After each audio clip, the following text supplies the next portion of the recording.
Jim Shea, and I taught geology here for over 30 years. Started in 1967.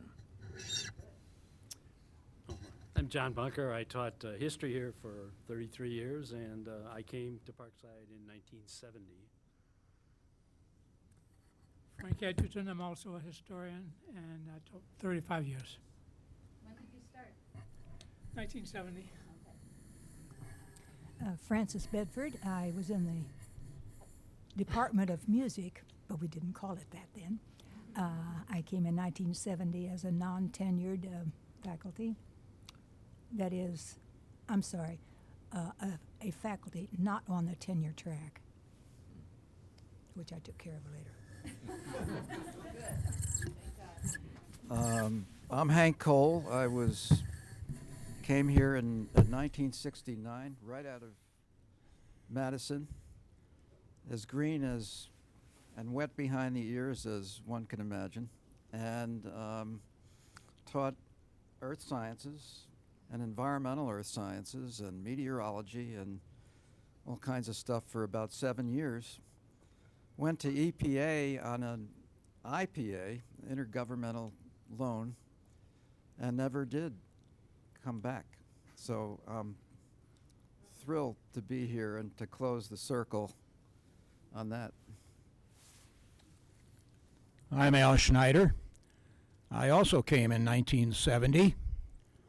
I came here from Indiana University, where I had been on the Geological Survey for quite a number of years. And of course, when I came in 1970, both Jim and Hank were in the geology department, along with another person. And I think it was 2 years later, was it not, Jim, that we were able to hire 3 additional people. Lon Rudicelli was one, Jerry Fowler, who most of you know. Jerry now lives in Oregon with his son Mike. And who was the third one we hired that year? Do you remember, Jim? Well, I can't recall who it was. No, I don't either. But I think we hired. You're making it up. Gene Smith. There was Gene Smith. Thank you very much. It was Eugene Smith, Yes. who is still at UNLV. I'm Andy McLean, and I was in the English department, and I arrived here also in 1970. That's when, in English at least, they hired about a dozen faculty members, and suddenly that year they just decided to build the institution. And then I retired in 2004, and like all my distinguished colleagues around me, we all were active and excited about building, or trying to build, a new university and getting involved in all the academic committees and things that make something like that work. So we have a lot of experience here. My name is Walter Felt, and I started in January 1970 and retired in 2005. When I first came, it was in the Engineering Science Division. I think Christy Murphy was there, and Al Grossberg was the chair. We hired a lot of people the following fall, including George Perdicaris and Ming Kuo, if anybody remembers those names. In 1976 through 84, I was Secretary of the Faculty for the first time, succeeding the original Secretary of the Faculty, Art Larson, who was actually full-time Secretary of the Faculty. And then I came back to do that job again later when Larry Deach left, and succeeded by Evelyn Zepp and Gary.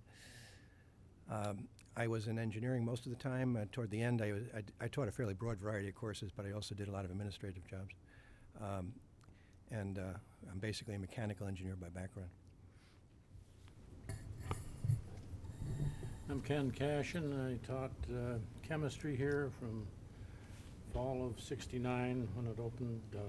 Came here from IBM Research Lab in New York until '99, and then they told me they'd pay me more not to come than to come, so that was kind of I'm Oliver Hayward. My arrival predates Parkside. I came here when there were 2-year schools at Racine and Kenosha, but then joined Parkside when it was formed and have enjoyed 40 years teaching here. And my subject is history, with a focus on Russian history, including leading 15 tours to Russia during that time from students at this campus. I'm Dwayne Olson. I came here in 1973, which is kind of interesting, sort of a second wave of new faculty. I came from Iowa State University, and I was in the education division, the teacher education department, and I retired in January of '02 after 28 and a half years. Sort of retired. Yes. I'm Ben Greenebaum. Came to the physics department in 1970 and retired in '01. Taught pretty much all the way through, though I did a number of administrative things from time to time as well. Very good. I'm told that you don't have to keep sliding the microphones around, that the top get too hard. So put that one there, Andy.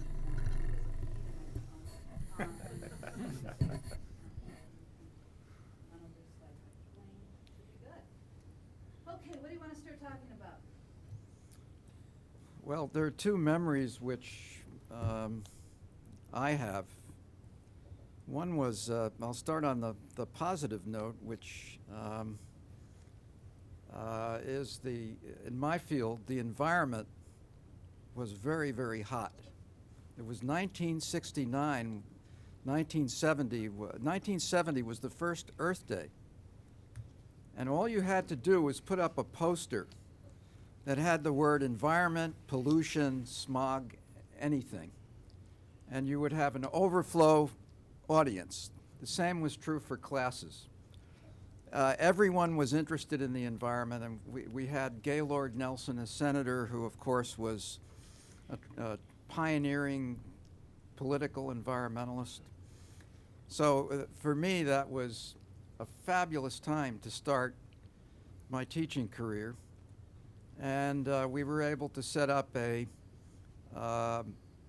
concentration for those interested in the environment within the earth sciences, which was nice. And it was wonderful. We had some teach-ins on the environment, which were fabulous. Brought some interesting people to the campus. And it was just a terrific time. The students, I think, in those first few years, the economy was pretty good, and they were very interested in changing society, which was of great interest to me in the environmental field.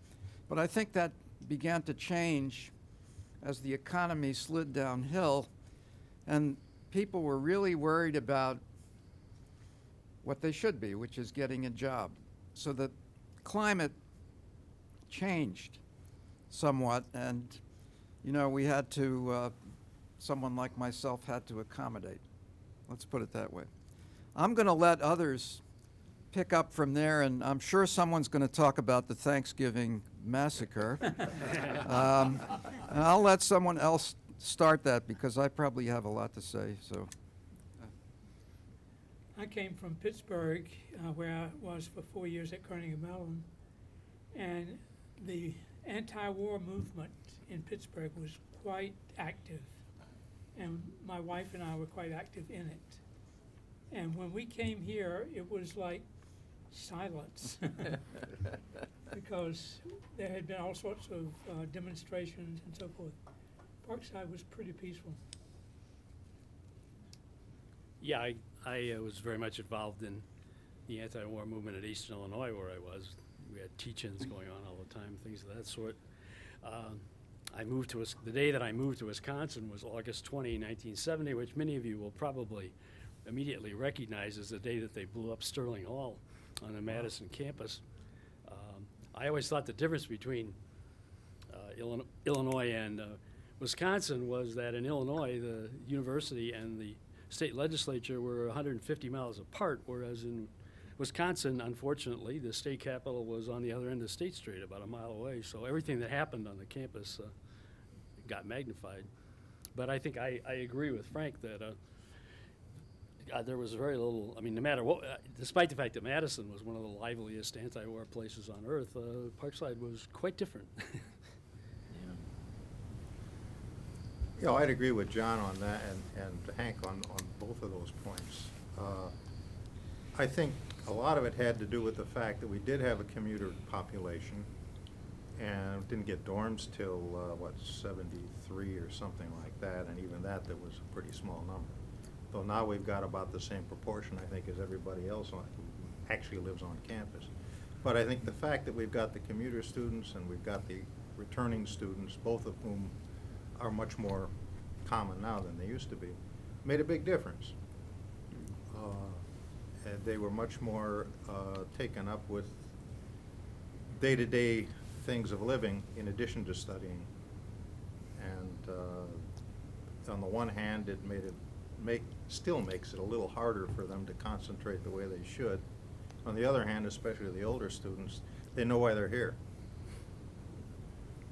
There was some anti-war activity on campus. I remember we had big rallies when the United States got more involved in Laos and Cambodia.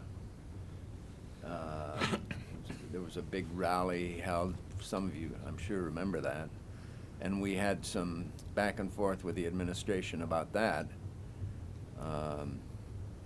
But there was some activity. Yep. Oh, yeah. Well, one of the things that, one of the questions people ask me sometime, and it would be interesting to hear the others, why'd you come there? I mean, I got my degree at Harvard, and I had done a postdoc at Princeton. And the first answer to the question is, well, they offered me a job. Because then, as now, things were not completely flush in higher education.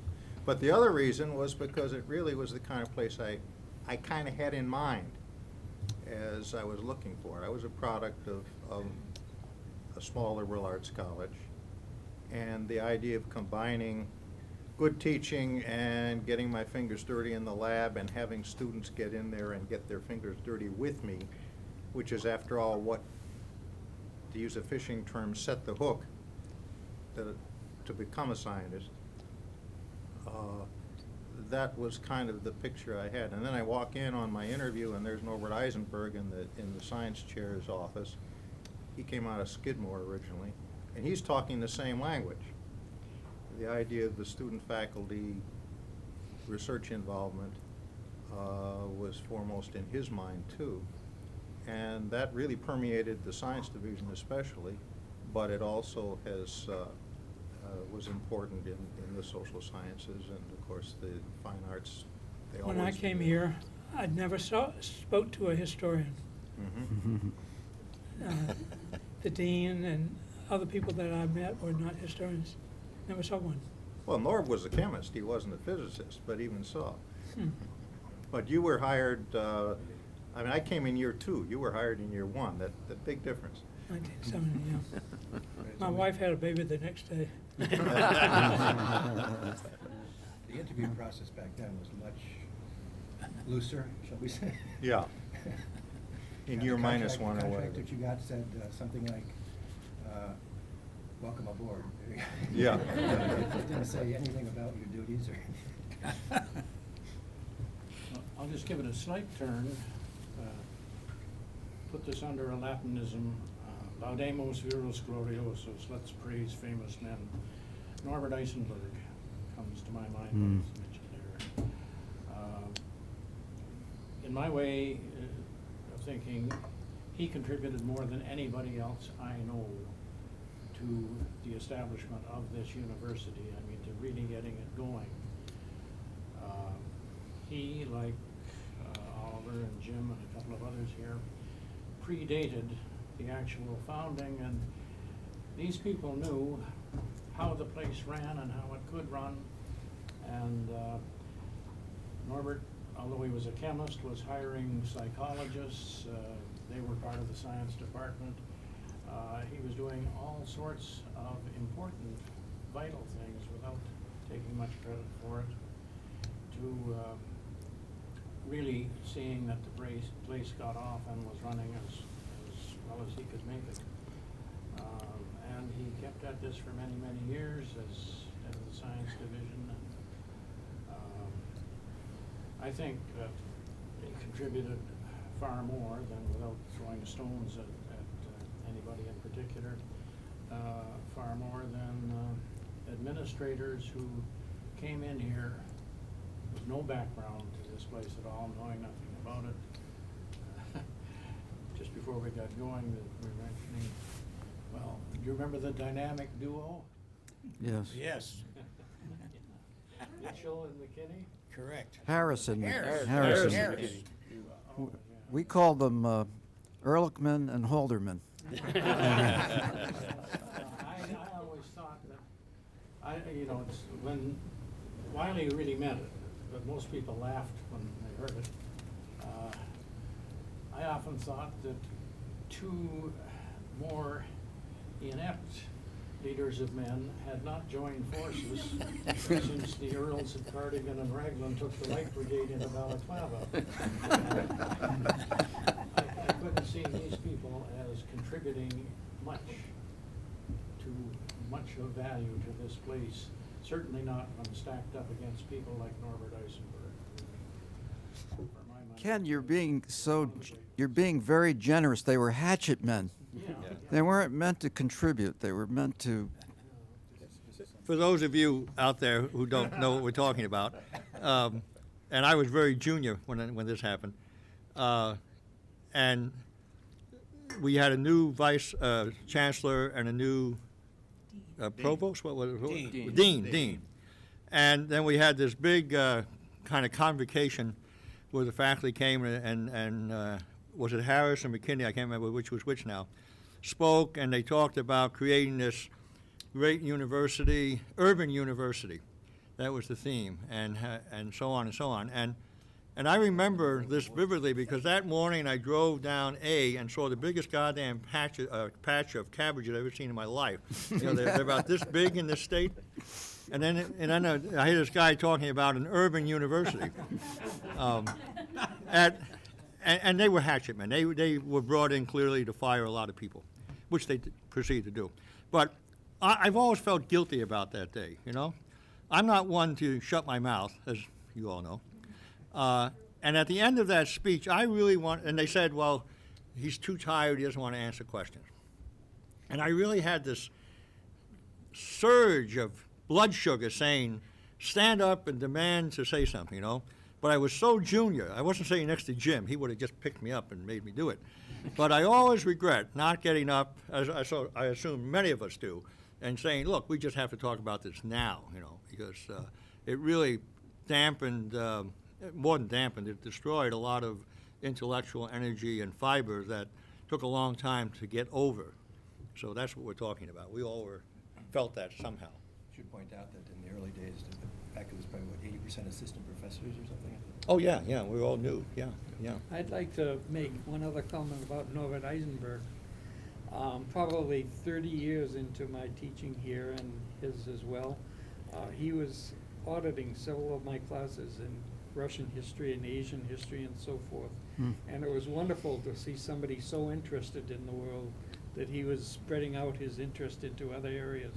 And he also was a terrific spur to students, because when this old gentleman would start raising his hand and arguing with me and so forth, this encouraged our students to get involved in the discussions as well. So I have very fond memories of Norbert Eisenberg in many ways.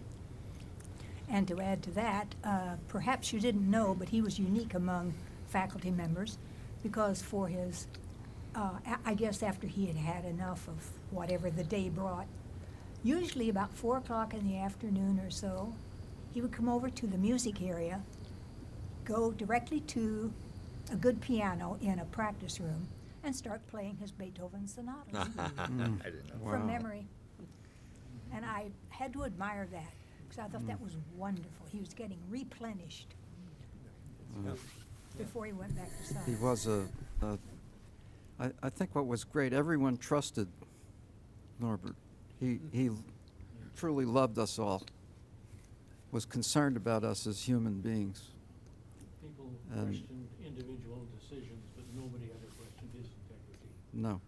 I remember Norbert talking quite a bit about his background in Germany. And I also remember that when he came over here, his father, they lived in New York, and his father opened up, I believe, a grocery store. Is that correct? Any of you remember that? Opened up a grocery store, and what was Norb doing? He was writing a book at one time about his early experiences and the experiences that his family had encountered with the Nazis. And I don't believe he ever finished that book, but it would have been a marvelous addition to our literature with regard to the relationship between the Jewish families in Germany and the Nazis. But do any of you remember Norb talking about when he grew up in New York? Well, some, but no, nothing substantive. Wasn't it New York? Yeah, it was New I York. don't remember him It was talking New about York. it. It was New York. But I believe it was a grocery store that his father opened when he came to. Huh. Well, you know, Norbert was the kind of faculty member that you like to have on the faculty. You know, he had this European Jewish intellectual background. His father had letters from Albert Einstein, with Edie, Right. still has. I keep trying to buy them, and and things like that. This is what makes a university, and I think that's something that happened nicely when Parkside was founded. I think whoever was hiring us went out of their way to get people as diverse as Ken and me and him, because we are different personalities as well as not just our subject matters, but our backgrounds. You know, I mean, we have many of us are polyglots, speak several languages, lived abroad, and lived in different parts of the country as well. So they made a point of bringing people of different backgrounds from different schools too. Everyone doesn't have a UW-Madison degree. You know, they made a point of hiring. I came from North Carolina, for example, and Harvard, and so on, and different age groups. You know, Fran's late husband, Emmett, was a colleague of mine, and he was a newbie like me, but he was considerably older than me because he had already had a career or two as a reporter and as a journalist. So he brought incredible background that none of us had, and several people in the English department who were hired in 1970 or Henry Kazicki, another guy who was a top engineer at Ford Motor Company, and hated it, made lots of money, went to Wayne State on their time, got his PhD, and came here. So he had teenage daughters when he came here, and intellectually, we were the same age, but physically, we were different. And that variety is, I think, led a lot to creating an ambiance among us. I think there are two words that I've always thought describe Norbert. The first word was fairness. He was an ultra-fair person. And the second word that I think describes Norbert is objectivity. He was not only fair, but he was very objective. I remember at one time, I think it was the first year I was here, I had a young lady, and Jim will remember this, a young lady in my geomorphology course. And she didn't do well. Unfortunately, she had a relationship with another faculty member. And that other faculty member stood up very strongly for her. Well, I failed her. And she came and complained to Norb. She came into Norb's office, and after she left, Norb walked across the hall, and he said to me, "This young lady has filed a complaint against you, and because I understand you failed her." And I said, "That's right, Norb, I did fail her. Why?" I said, "Would you like to see her grades?" He said, "I would." So I grabbed my grade book. Norb looked at those grades for about 3 seconds, walked out of the room and said, "Thank you, Al." He was very, very objective. That's great. I guess story. I Great story. I guess I came here partly or largely because when I came here, this was part of the University of Wisconsin. There were 4 campuses, the Green Bay and Parkside, Madison and Milwaukee, and this was going to be, and I was actually more or less recruited by Irv Wiley, who recruited a number of people who already had tenure at other campuses, including myself. And we were told, or I was told at least, that I was to mentor the younger people in the department. After I was here for a while and Harrison McKinney came, I discovered that I was here to fire the people, the junior people in the department, and not to mentor them at all. And so that kind of gets us into what Hank was alluding to there before, I think, about the Thanksgiving massacre or whatever. Yeah, that probably should be discussed a little bit, because it really set a tone for a long time. We have someone new, so. Yeah, Joe Balsano, introduce yourself. Sorry, doctor's appointment. At our age, we have more of those occurring, and it was a delay. Oh, anyway. Introduce yourself, Joe. You missed the ground rules. No medical discussions.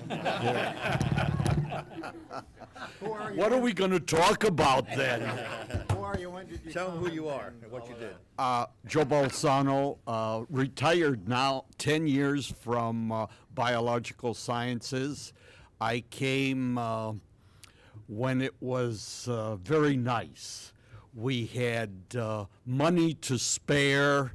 We were buying $20,000 and $30,000 pieces of equipment because we had all this startup money, etc. Those were the glorious days.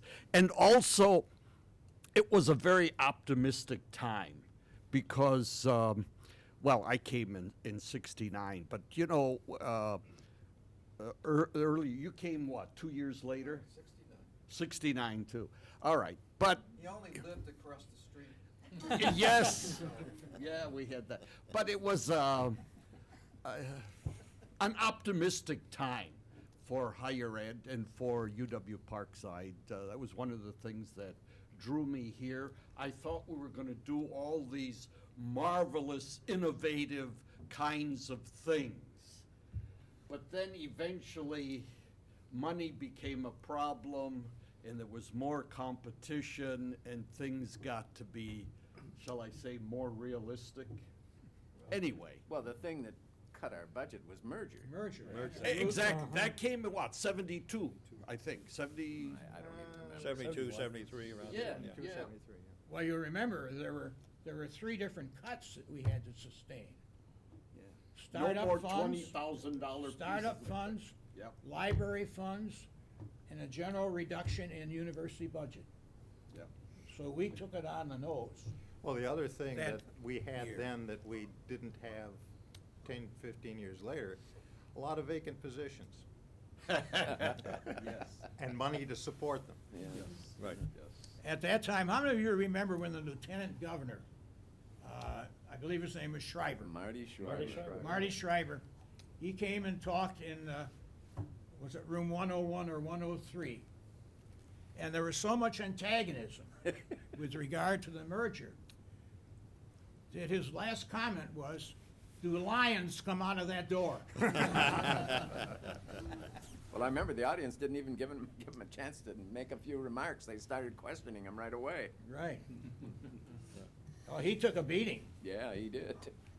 Well, deservedly so. I mean, that merger was proposed to save money, and of course it didn't. Right. And it put us on a different tier and monetarily, and also really crippled our growth considerably, although we persevered and did well. I think what needs to be said here at the early years that we had a hell of a faculty back then. We had people like John, who was an incredibly distinguished historian then, and even became more distinguished, or at least better. And Thanks, Andy. and I remember John telling me when I was a young faculty member, and he was mentoring me without maybe knowing it, but I remember we were talking about publications and scholarship and stuff, that general topic, and he said, "Andy, just do what you think's important and make sure you like it and publish it and make sure the university likes it." Or something to that effect, which is really what it's all about. You know, we're trained to do scholarship, we do it, and we make sure that it's cognizant with something the university wants to have and be proud of. And most of us got involved in that and had support. And I was thinking of I made a note here to make sure I mention this, the Committee on Research and Creative Activity, Oh, yes. the CRCA. which I chaired for a while. Jim, did you start that, or did I? I can't remember. I didn't start it. I know, maybe, I know. Anyway, it started up. And the whole idea of the Committee of Research and Creative Activity was to be a place where faculty could apply to get some money and support for their scholarly or creative activity. And I chaired that for, I don't know, 2 or 3 years anyway. And we even had a newsletter that Emmett Bedford edited and wrote, and that came out periodically where we would feature different people, Joe with his little fishes and what have you. And that was a real important organ for the faculty to know what everyone else is doing, because one of the problems of any university is that you don't know what he's doing. You don't know what he's doing, and you want to know that. You want to keep in touch. And so that was a way of doing that, and that was a nice way of helping faculty. I remember, I'll give you one example. We had a physicist here, Baruzzi, remember Baruzzi? Yeah, sure.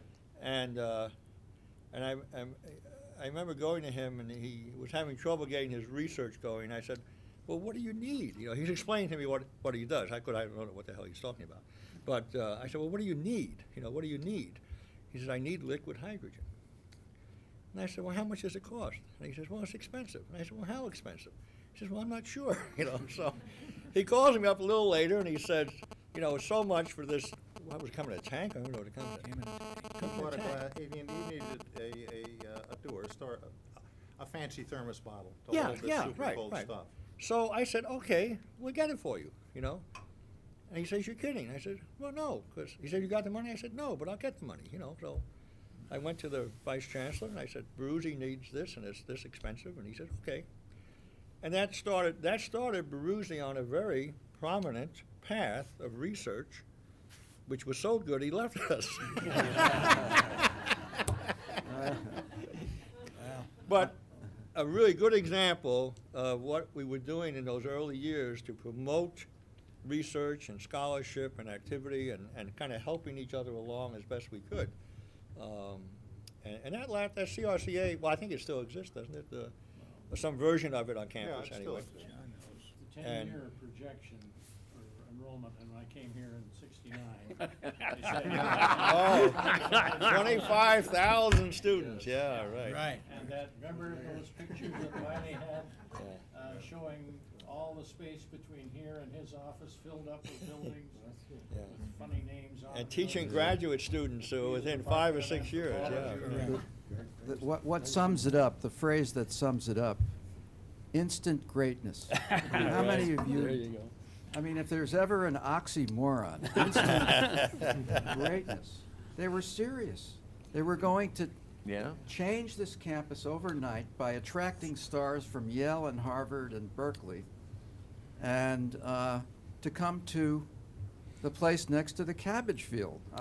It was the disconnect between, you talked about how they weren't familiar with the area, didn't know not only its limits, but I think even more fundamentally didn't know its opportunities.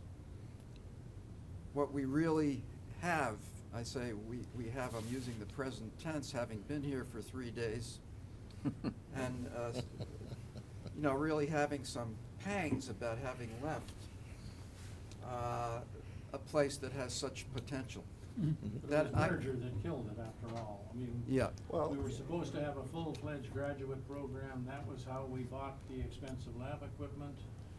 The day that the merger came, we were told we would never be able to give a graduate degree, not even an MA. I think it's important to say a few more things about the Thanksgiving massacre, because the end of the story isn't that bad.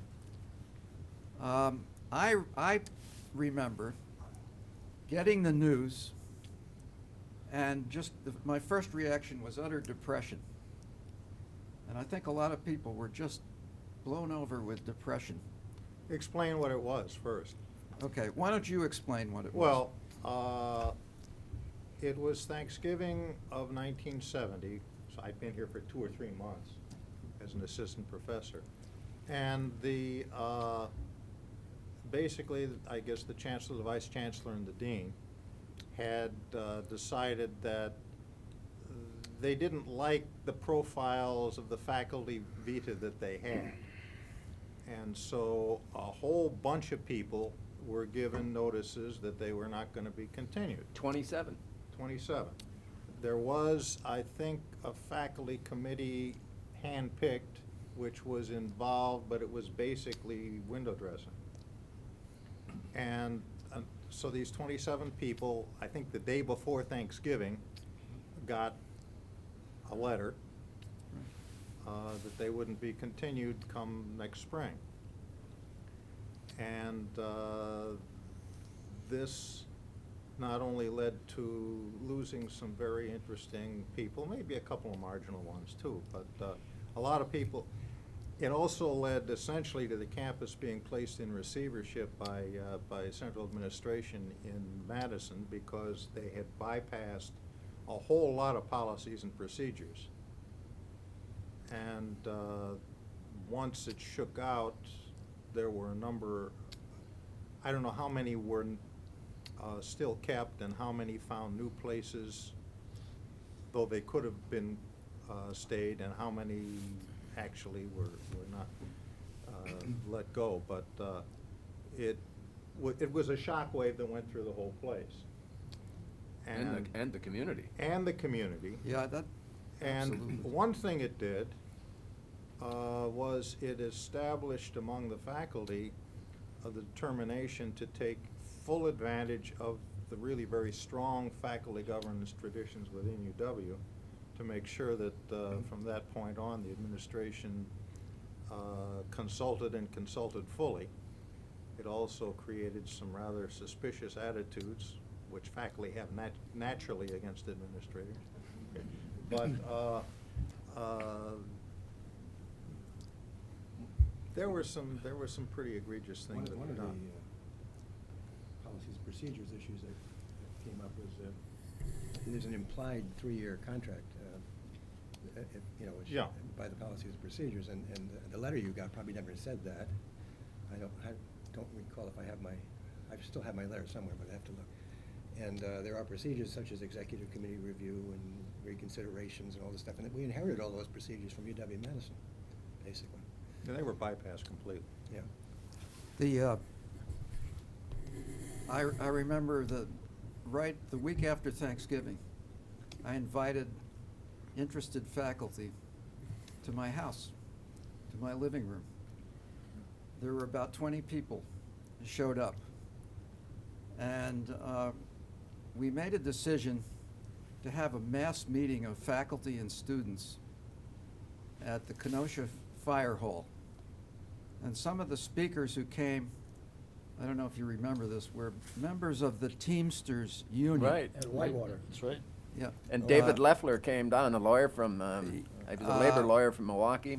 The other thing that happened was that the students, I'm glad you mentioned this, the student reaction, because they were saying, hey, some of the best teachers are being let go. And their parents got on the phone to state legislators. And I remember a meeting, I got invited to this meeting, where there were a couple of members of the state legislature, Irving Wiley sitting here, I'm sitting over here, a couple of other faculty members, and they read that man the Riot Act. Well, about 2 days later, Ehrlichman and Haldeman were fired. Got the axe. Somehow, because of his, and you know, Irving Wiley was a very clever man, a survivor. He stayed. Go ahead. Part of the reason that Irv Wiley stayed, I was on the university committee. Were you, Jim? Yes. We had 2 vice presidents come down from Madison, and they said, how many heads do you want? You can have all 3 of them if you want. And we said, well, it probably wouldn't be a good precedent to get rid of the founding chancellor, so just give us the other 2. And that's what they did. Well, after that happened, you remember the academic vice chancellor from Madison came over here many, many times. Right. Bob Clodius, wasn't it? No, his name was Dallas Peterson. Yeah. And that was a very interesting time for me because about 15 to 20 years prior to that, Dallas had been a teaching assistant of mine when I was an assistant professor at Washington State University. And so after Dallas would come, after the meeting at Talon Hall, several meetings at Talon Hall, Dallas would come up to my office and sort of give me the inside story of what was going on, because I wasn't involved, because of course I was hired, you know, as an associate professor. So I was not involved in it. Jim and I and John, I think, we were just sort of sitting on the sidelines watching this happen. But one thing I do remember, you mentioned the Teamsters from Whitewater. I remember, and I attended this out of curiosity, there was a huge crowd that met down on Carroll Beach at Surrender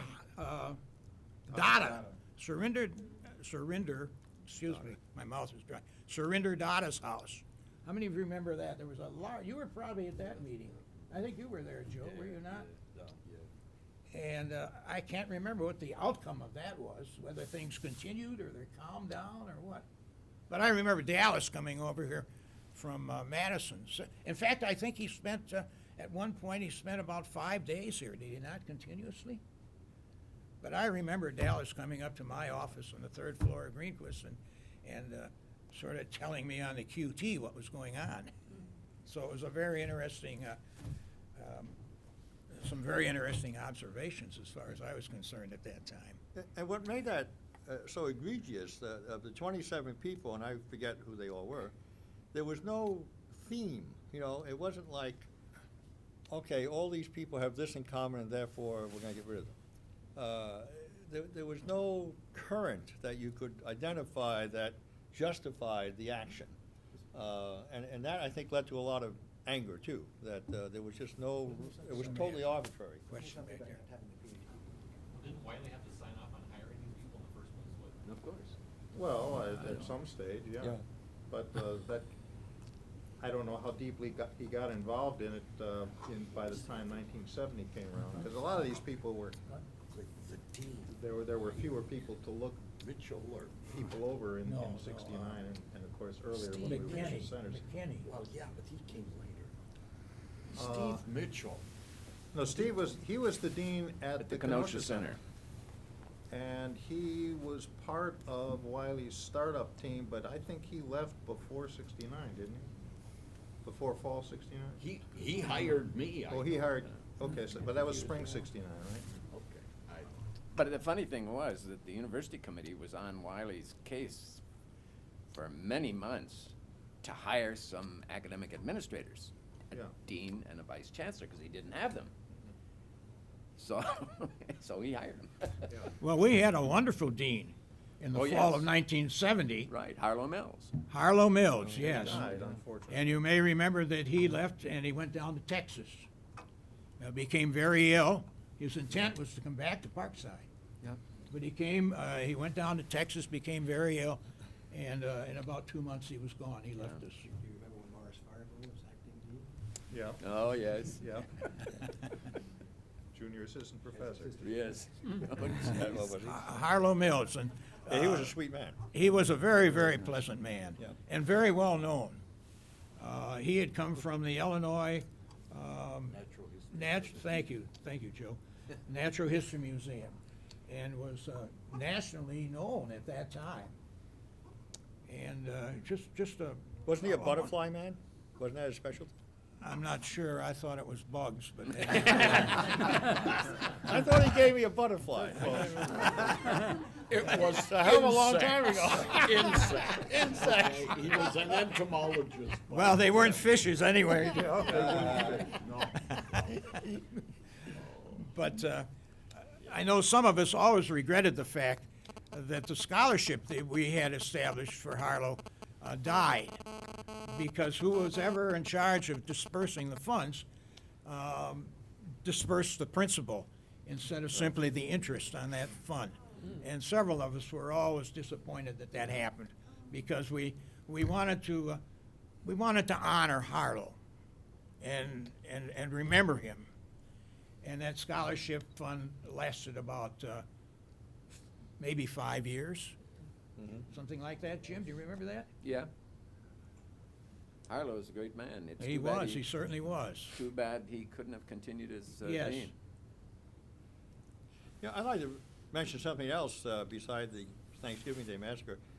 In those early years, we had, from a humanities point of view, we had writers, we had artists in residence. Remember that, Frank? Oh, yes. We had, when I arrived, I think Carmen Vila was here when I arrived, a Spanish pianist who's been back several times. And then in English, we had Martin Seymour Smith, who was an English poet writer who had been secretary to, a personal secretary to a very famous man whose name, Robert Graves. And when Martin Seymour Smith died, there was a big obit of him in the New York Times, as well as Time Magazine. I mean, he was a pretty important guy. And he was a lot of fun. He wasn't sober most of the time, but You're so right. in fact, I got to tell the Yeah. story. I'm sorry.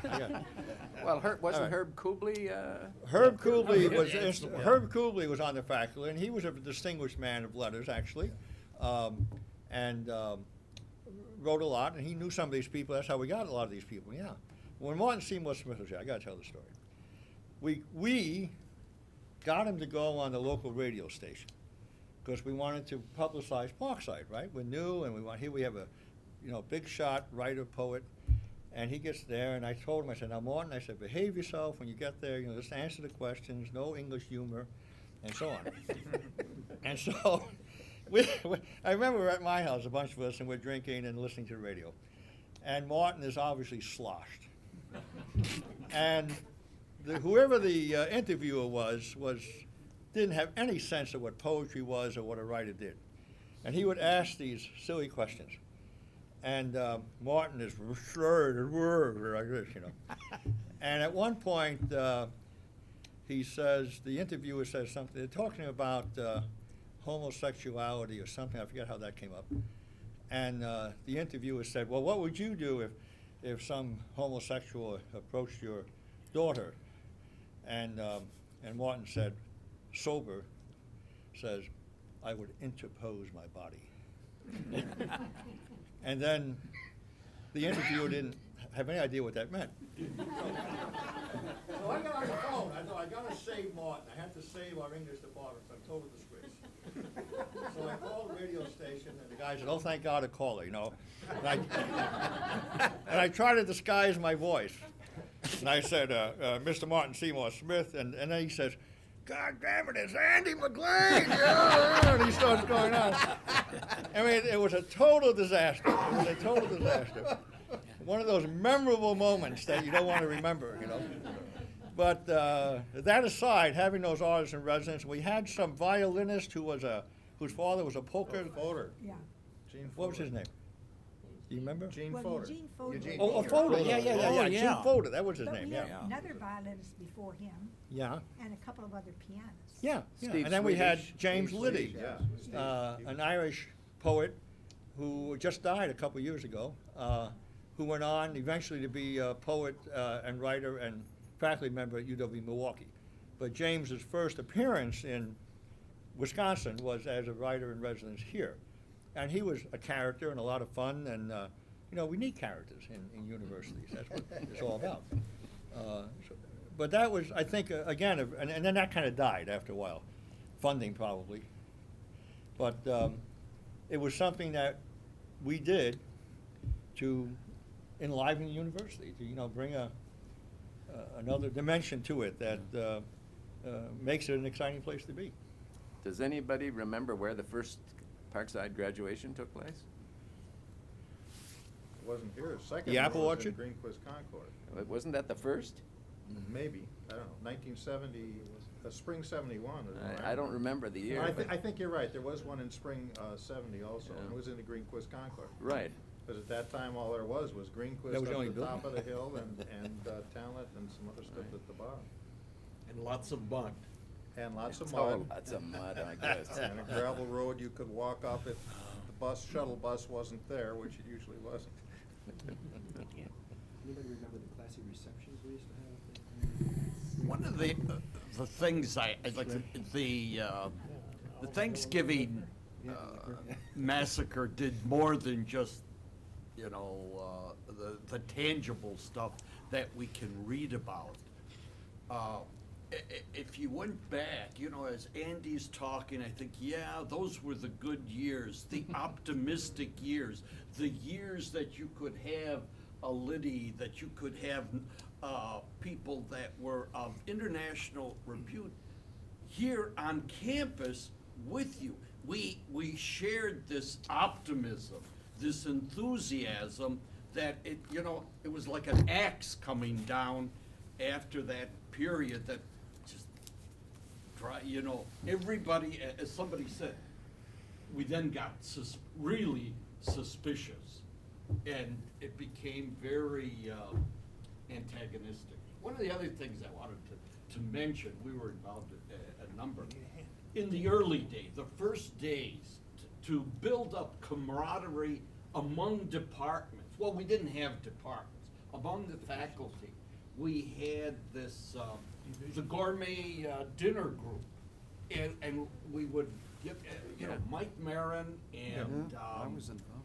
who, you know, there are 2 or 3 of the faculty took it upon themselves to organize it, and we had an arrangement where you belonged to this dinner club, and there would be groups of, what was it, 6 or 12 faculty but it was a round robin. You never had that dinner party again with those same people. And the people in charge would come up with a menu and also come up with who your dinner guests were going to be or who you would be with. And it was fantastic way to meet and find out, you know, crazy guys like Andy McLean, or, you know, what was going on in music, what was going on. Because, you know, one of the things that originally brought me here is that we weren't going to have departments. It was totally a different concept of the university. And that's, you know, that's what attracted me. I'm sure that's what attracted a lot of us initially. And after that event, I mean, it just... Well, Larry Ratner started something that I always thought was really good. He started that series of presentations by distinguished faculty. And I don't remember what went along with it. Did we have dinner? I don't remember. It was a reception, I think. Yeah. A little reception, yeah. Yeah. It was nominally sponsored by CRCA. Yeah. That And, was very nice. Yeah, it was a good thing. And one of the faculty members, usually somebody who often gotten some CRCA money or something like that, would just give a brief presentation on what he'd done. Right. What they were doing. I wanted to say a word about, was he the immediate chancellor, but Alan Guskin. Yeah.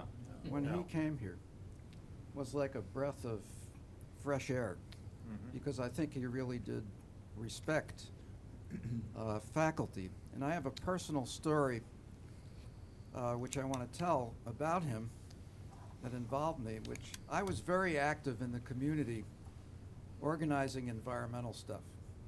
I took community service very, very seriously. I was heavily engaged in community stuff. In some cases, I think to the detriment of the research that I was doing, but I was able to involve students to a huge degree in these environmental organizations. We got an ordinance in Racine County, an air pollution ordinance. We had a campaign. You wrote that. Yeah, I wrote it. You wrote that ordinance. That's right, yep. Pirated from Allegheny County, which was reputed to, I did a little research, and that had the reputation of having the strongest rules of any ordinance in the country. So we pirated that, so I won't take line by line credit, just for the idea. Now, did Doug LaFollette work with you on that or not? A little bit. It was more my doing. But anyway, I had no friends whatsoever at Wisconsin Electric, because the Oak Creek Power Plant was smoking, belching out SO2 and particulates, visible plumes. And we had a running campaign. And we were somewhat successful. It actually got me appointed to be on the State Air Pollution Board as a member of that advisory board, which I was very proud of. But I get a phone call from Alan Guskin, who I had talked to in the halls and whatnot. He says, "Come on over here, I want to show you something." And it was a very nasty letter from the vice president, senior vice president of Wisconsin Electric. Showed me, this guy Cole is damaging our reputation. I don't think it's good for your university. He's factually not accurate, on and on and on. So Alan says, "I'm going to give this to you." He said, "As far as I'm concerned, you keep doing what you're doing. That's part of academic freedom, and we'll defend it here." So I felt absolutely tremendous about that. Yeah. And I think that was a relief to have someone like Guskin come in. And I don't know what what else he did, but that's my recollection. One of the administrators at that time that I was always sorry we let go, he went to the University of Nebraska, Omaha, and did a wonderful job there. His name was Otto Bauer. And it was always a shame, I thought, that Otto had to leave us. But he didn't get along well with Guskin. Well, he was one of the candidates for the chancellorship after Wiley died. He'd been vice chancellor. He was one of the candidates for chancellorship. Right. And I'm not sure how far he even got with the search committee. But Al was the I one don't that think he hired was him one of the instead. finalists. No, he wasn't. And he was very well liked in the community, and the community was pretty upset when he didn't get it. Some members of the community. Well, he told me a story when I occasionally would have lunch in the union lunchroom with Otto. And we were coming back, we were on the concourse in Greenquist, and we had stood there for probably 15, 20 minutes having a conversation. And finally he said to me, he said, "Al, I have to go now. I have to go to my office."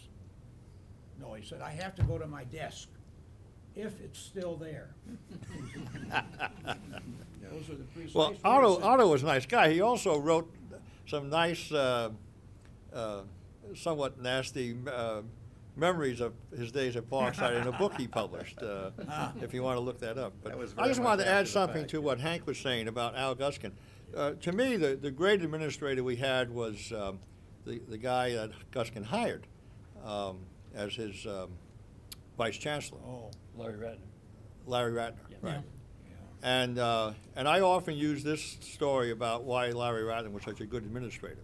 I remember going to him once, and I had a little project that needed a little money, not much, $500 or something. And I explained what it was. And he said, "Oh, that's really a good project." He says, "Yeah." He says, "We'll fund that." I said, "You got $500? He says, "No, but I'll find it. That's my job." And from then on, that was my definition of what an administrator is. You say yes to a good idea, and you go and find the money. You don't say, "Oh, we don't have any money, you know, it's a bad year, it's a budget, you know." Christ, I've heard that for 40 years, you know. There's no money. You just do it. If it's a priority, you do it. And Larry was good at it. And Larry was the guy that really supported the CRCA, and in a very positive way, and gave us the money we needed to help faculty with their projects and so on. And you remember why CRCA got started? no, you're older than me. Tell me. Because the university cut off WARF funds. Oh yeah. Prior to that time, we Right. were getting research grants from WARF, Wisconsin first year or Alumni two, yeah. Research Foundation. And I believe several of us got it. my first grant was Mine Yeah, was mine too, yeah. The first years we were there. That happened at We merger. got grants from WARF. That Yeah, happened me at too. merger. That's Warren right. was That's right, perfectly that's what I was glad gonna say. share That some happened of at the same time Well, as all of our WARF other wasn't funding gonna, was cut. WARF wasn't gonna spread money out over all of the 12 undergraduate level campuses. They were gonna restrict it to Madison. We probably would instead have of sharing continued it to with receive UW. WARF funds if the merger had not happened. Yeah. That's correct. Yeah. Yeah. So instead, I think at the beginning, CRCA got essentially the overhead funds from contracts, That's more right. than actually university money. Yeah, unless it's changed, there's never been a line item, budget item for scholarship in the UW-Parkside budget. No, it's usually been kind of a university, at least when I was helping in Ratner's office, it was overhead money. the overhead money and, from other grants, Some of you have already mentioned how you, why you came from Parkside. Yeah. But I think that would be something interesting to discuss from many of you. How did you learn about Parkside? How I learned about Parkside, I was at a meeting, a professional meeting, North Central Section Geological Society of America. And there was a session on geologic education. And one of the speakers at that meeting was talking about this great new university.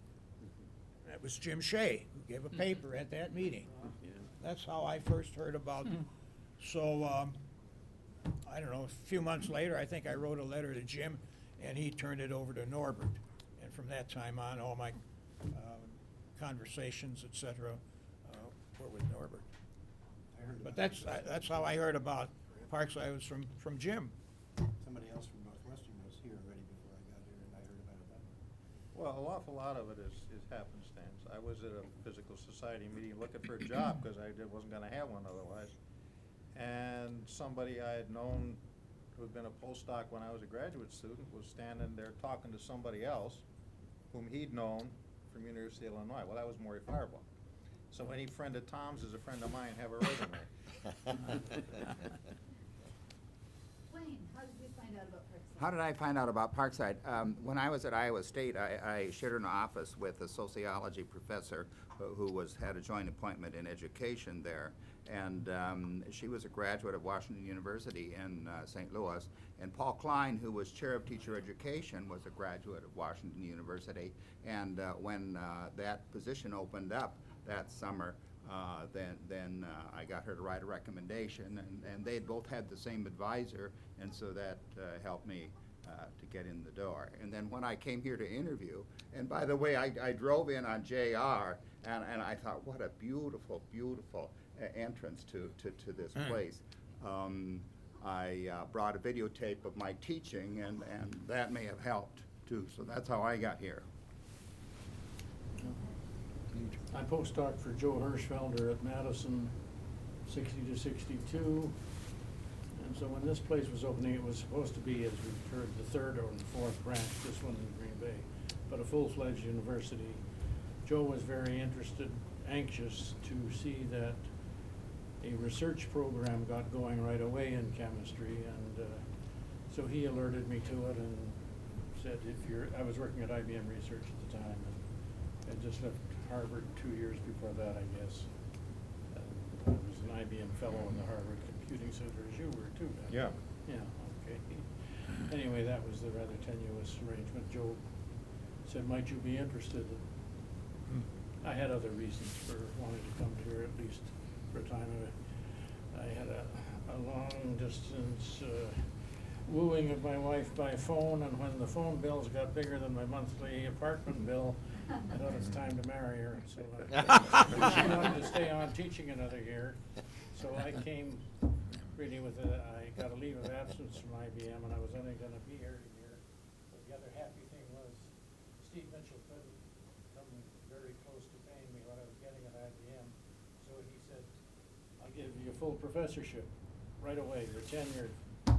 So I came here as a full professor, and I think Herb Kubley was the only other one in 1969. There might have been somebody else, but anyway, I escaped the massacre that way by getting tenure before I came. Well, I think we had another person, I think was here prior to 1970, a psychologist from Philadelphia, Harold Kopic.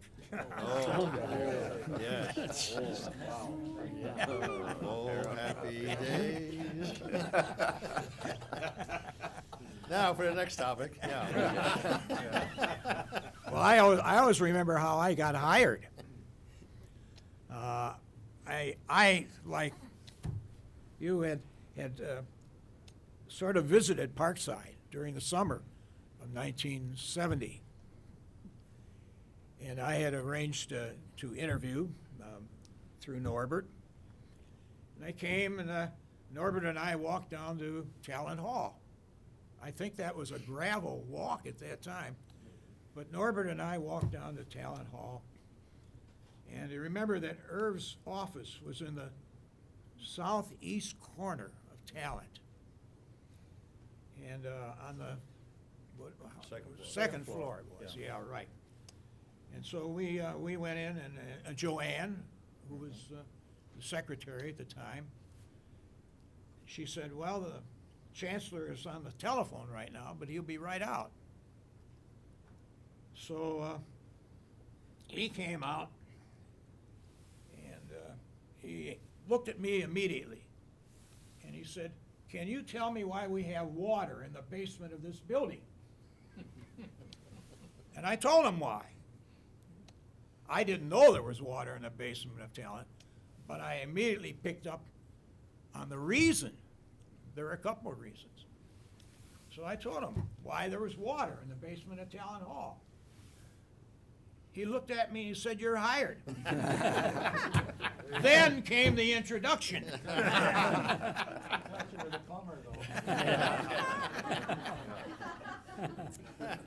But another thing I remember about Irv, remember the Christmas parties we used to have? We used to have some great Christmas parties at, well, we had a couple at Bristol Oaks on Highway 50, and we had another one at another country club. I think Joanne probably arranged those parties.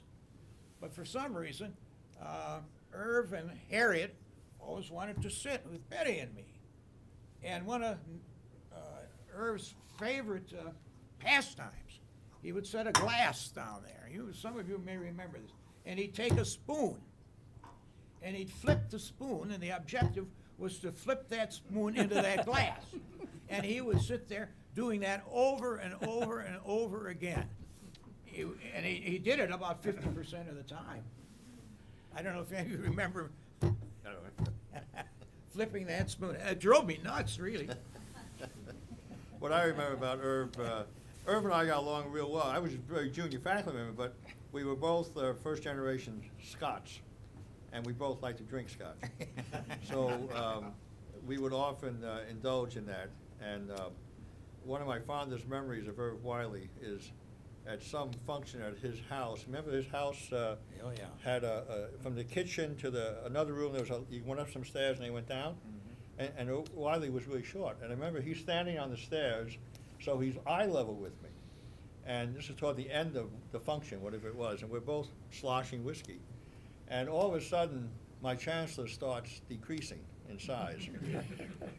And I didn't know what the hell to do, you know. I mean, do I help him? Do I call for his wife? And he didn't drop a word. He kept talking, perfectly lucid. He just lost strength in his knees, and he's down there, and I'm looking down, and I'm talking. And then Harriet comes in and says, Herb, are you okay? He says, yeah, can I have another drink? He says.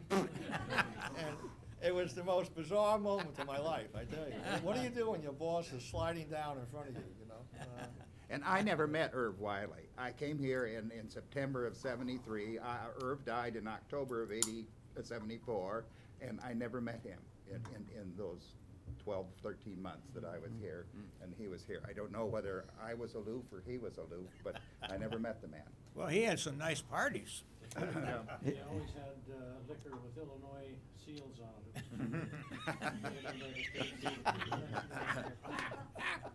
it. Here's my about who we invited. Remember that? Here's my Irv Wiley story goes as follows. My very first faculty meeting, there was an untenured math professor. I can't remember who it was. And I don't remember who it was. But he was being let go. And he was very popular amongst the students, so they all grabbed me and they said, why are they firing this guy? He's the best math teacher, blah, blah, blah. Oh, that was So, Cax. what? Cax. Yeah. So Salamon's Cax. Yes. So, I was sitting at this faculty meeting, and somehow someone made some mumble about it or something. And I got up and I said, why are we firing one of the best teachers? And Irv Wiley, there's John Harbison in back of me. And John's saying, no, no, don't do that. No, no. So Irv Wiley looks at me and he says, that's repugnant.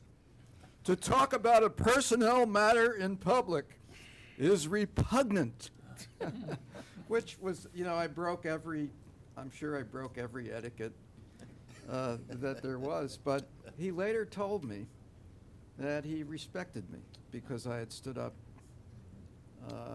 to him on several occasions. Well, you remember Irv used to walk up and down the halls, looking into all of our offices. And I I had at remember that time an office that was facing the brick wall rather than an outside office. And I had a huge map. I mean, you couldn't see anything but the brick. So I had a huge map, geologic map of the United States.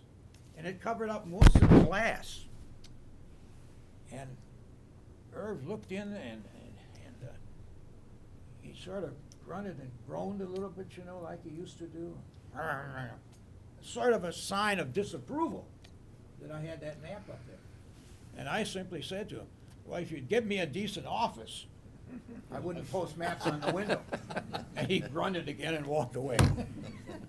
During the unpleasantness that we've been talking about off and on about the first year, the social science division, of which I was a member and Frank was a member, was a particular bone of contention with the chancellor. We were always getting on each other's nerves. And at one point we had passed this motion condemning him for what was going on or whatever. and we said it was, and our chair, Lee Applebaum, who many of you probably remember, was the chairman of the party. He said this had been passed by approbation. And so Irv sent back a memo and said, approbation means that there was cheering and stamping and whistling and so forth. And Lee sent back a memo and said, yeah, that's it, exactly.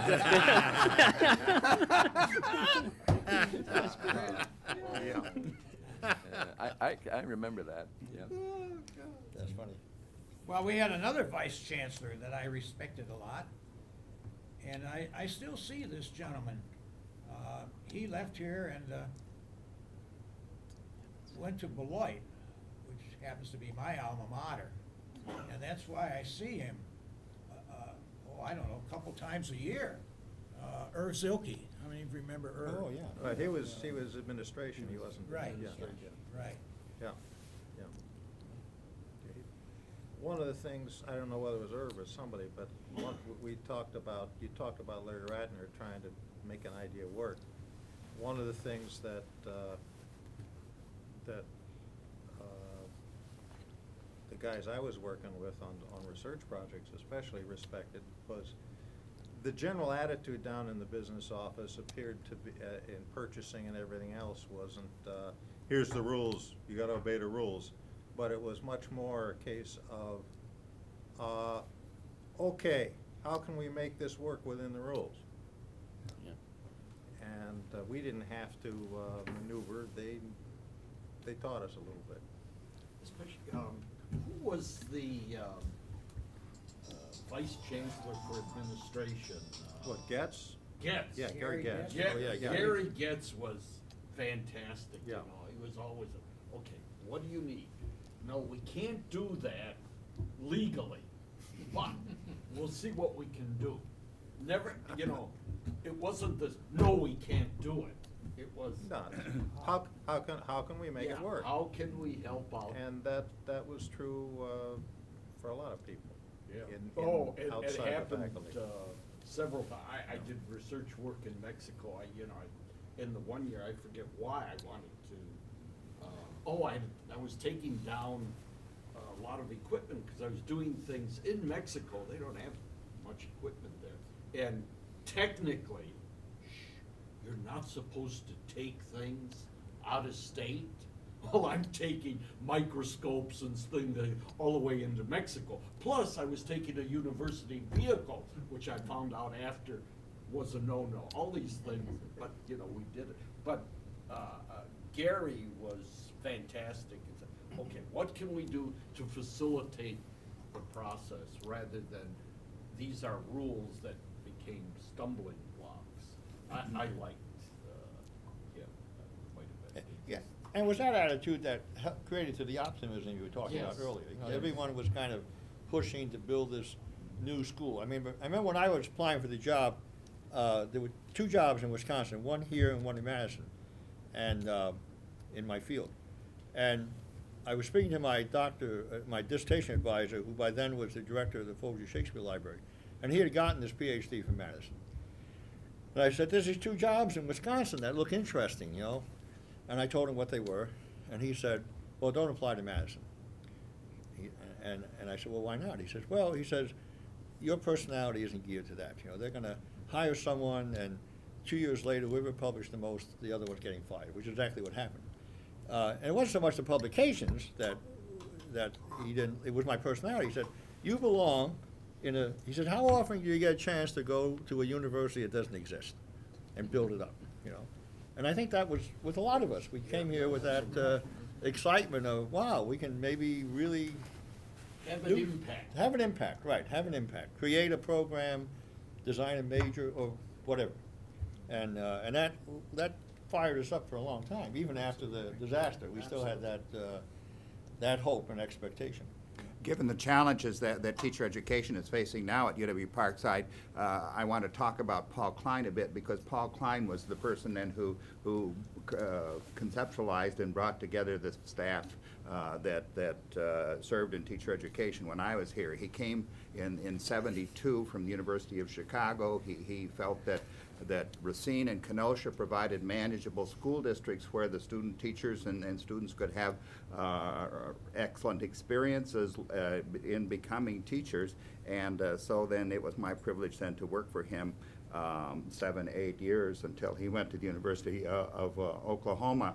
And I know that one time I was talking with Walt Shire about things here at Parkside. Nobody's mentioned Walt Shire yet, but he said that he felt that teacher education was probably one of the 2 best departments here in the university. And one of the things about teacher education, I mean, we've interfaced with history and music and science and that sort of thing, and we had our challenges in terms of that too. But it was interesting. And of course, then we had to work with the school districts too. And when I first came here, we were placing over 100 student teachers a semester. And then, of course, then it dwindled down because of the surplus of teachers as the 70s moved on and so on. So, but I think Paul Klein was a person who brought a group of people together and was very successful in terms of providing leadership for that program. You remember the Sadkers? Yes, Yeah, yes. sure. I got my job because the Sadkers had left. I took one of their positions. They went on to American University, yes, in University. Washington, yes. And Myra died of breast cancer. Right. Very sad. They became very prominent in their. Yeah. Yeah, They were absolutely. very, yes. Very prominent. They did. Yep. What was the name of the other gentleman in education who came here from Northwestern?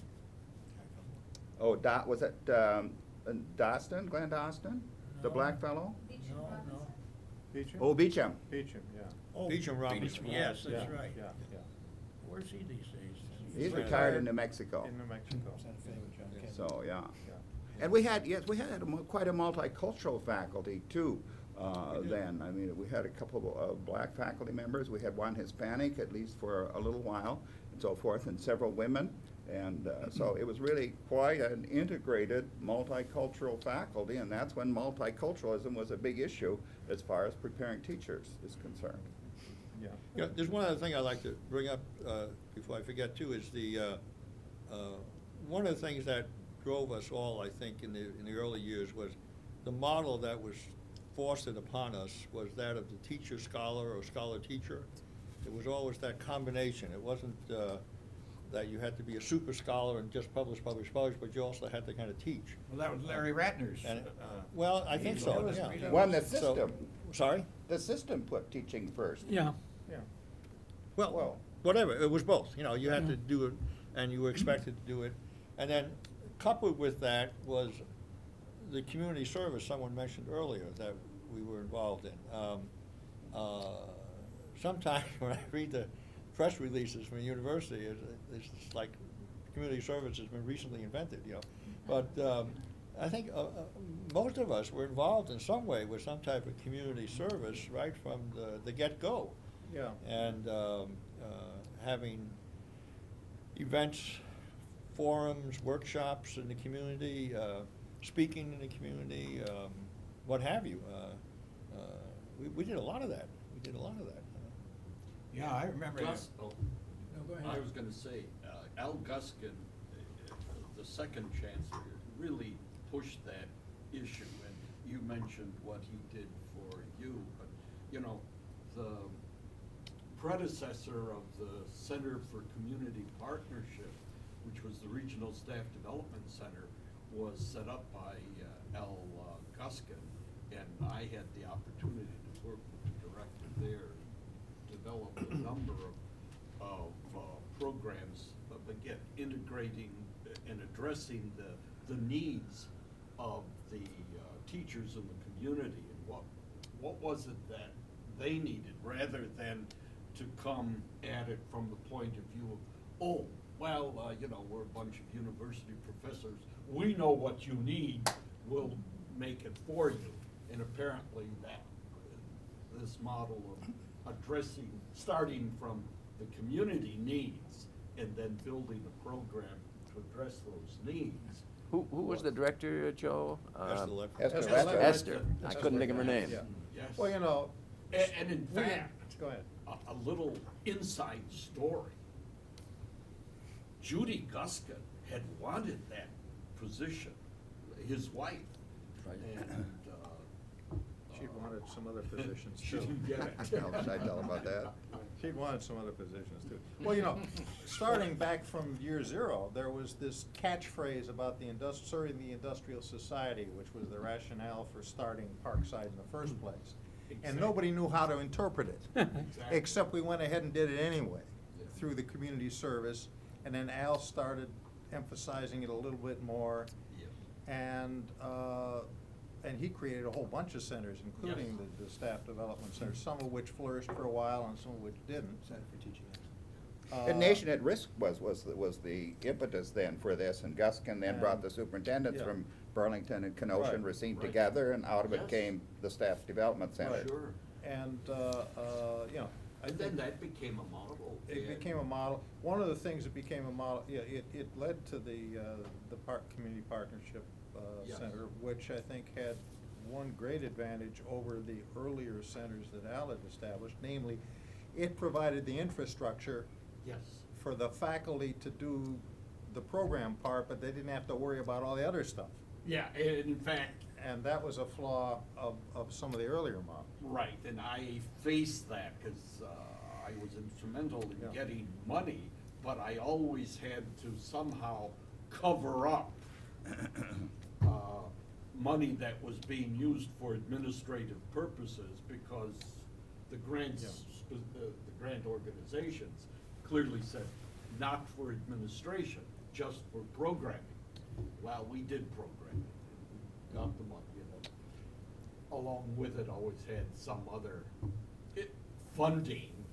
Well, one of the nice things about the Staff Development Center too was it brought in teachers from the school districts Yeah. those Yeah. first several years, and which was really a kudo for those teachers too, and they got a chance to get out of the classroom and to do service with, in servicing their fellow teachers, and it's unfortunate that that model didn't get to keep going because it was a great bond between the university and the school and the schools. Well, it's, a few years later, I thought Joe and Alma Renish did a great job in setting up I forget the name of it. It was an Eisenhower grant, as I recall.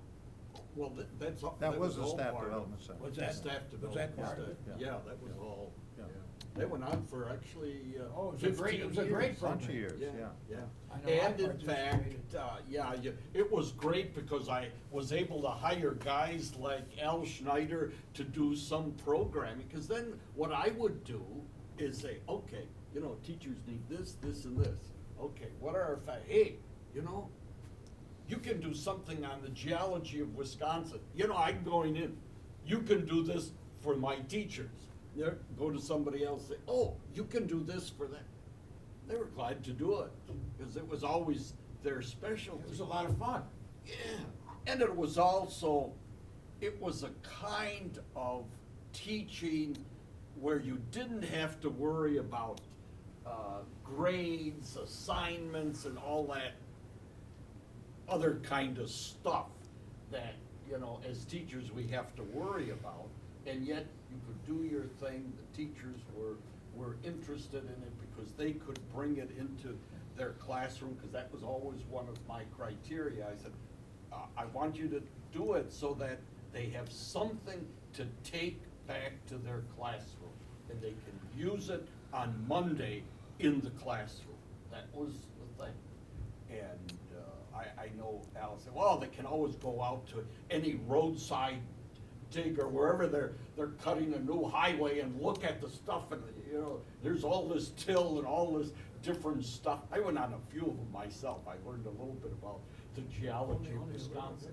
Yes, I'm surprised he didn't tell you about, you know, why he got hired, is that he could tell Wiley why there was a dip in the road going down from Greenquist to Wiley's office.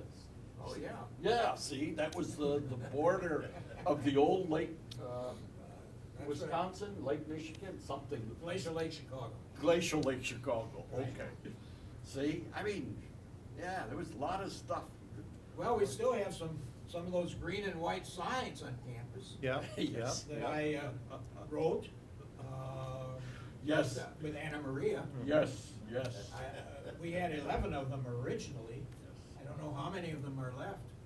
Al, I just took 48 sixth graders along that little traverse from the shore on up to Oh, did you? Greenquist, just done Tuesday. They loved it. You have a legacy. Well, it was a lot of fun initiating those small projects. Well, I was glad to hear that somebody mentioned Anna Maria Williams, because for many, many years, Anna Marie ran a pre-health, pre-med program here that was absolutely outstanding. I mean, Not one of her students ever failed to get into. she, Not one of the ones that she recommended. right. Yeah. She pushed all I the mean- other ones out. She sure did. And then if they And didn't she make gave- it into med school, she brought them to me. And, Yeah. and she was always complaining about the public school, and I'd say, Anna Marie, if you and I are going to reform the public schools and improve the schools, you have to bring me your very best. You can't bring me, you know, your second or your third level. She looks at me And she'd be here at midnight doing what? Scrubbing the desks, remember? Not a germ. Everybody knows how hard Survived Anna. Anna Marie worked, but now we have 2 full-time people in office staff to do the job that Anna Marie used to do. Uh-huh. Right, Yeah. right, right. Yes. Yeah, that's right. But she still shows up now and again to look after the tree. trees, yeah. Yeah.